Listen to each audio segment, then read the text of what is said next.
If you came here after watching some other video, then let me tell you what that video must have told you. Invest in risky aggressive stocks, let them compound, and since you're young, you can take risks. Just simply bear the ups and downs of the market. But today, I'm going to give you a strategy that will make much more sense if you're in your 20s and living in USA. First, give me 1 minute to break down the math behind what you've been told. They say, you're young, your income is low, so take risks.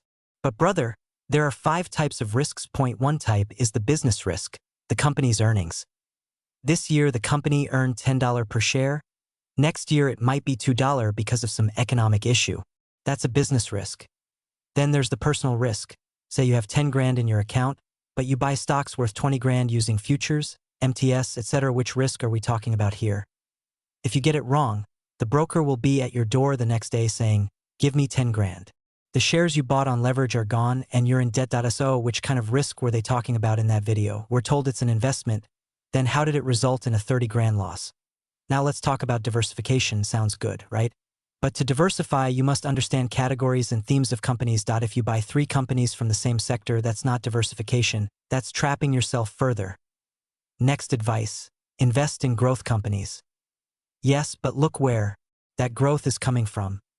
For example, a textile company has been growing for 3 years, not because it's good, but because the dollar has been devaluing. So half of its earnings come from currency devaluation. If the dollar doesn't devalue next year, the company's earnings might fall from $10 to $5, and you'll wonder what went wrong. So the key point is, all of this takes time. If you have 4 hours a day to analyze and research stocks, great, become a research analyst. If you're working in a tech firm, freelancing, providing services abroad, or employed in banking, fertilizer, or a local company and don't have the time, then don't become a part-time analyst. Be honest, even with time, not everyone becomes an analyst.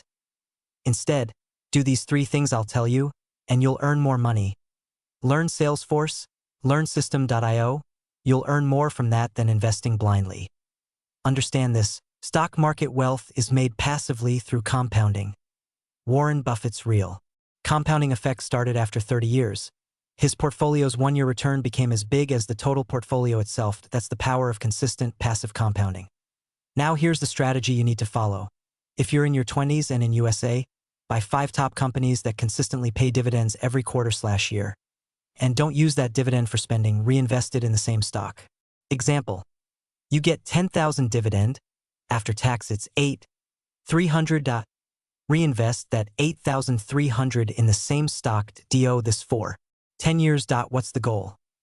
To reach a point where you have reasonable assurance of returns. Let's say you buy 1,000 shares of a US utility stock at $60. Expected annual dividend equals $2.50 per share. No price growth assumed. After 10 years of reinvesting dividends, you'll have around 1,600 shares. Which means, even if the dividend stays the same, you'll be earning $4,000 annually, just from dividends. Strategy 2. Some people might say, show us companies with real growth, money-making machines with consistently rising earnings. Sure, do your own research. What you can do is invest in those dividend stocks, but instead of reinvesting in the same stocks, reinvest in growth companies. You might not get dividends, but their share price will rise over time. If the price appreciates well, it will outperform the dividend strategy, but it also depends on the market interest rate and timing. If after 10 years, interest rates are 5%, even the best stock might trade at a discount. So in comparison, the dividend reinvestment strategy gives you more consistency and control over returns. That's how you should invest in your 20s. Now, I know you'll have many questions. Please don't ask for tips, but if you have technical questions, you can ask. So this is the only way you should invest in USA if you are in your 20s. I hope this video helped you. Thank you.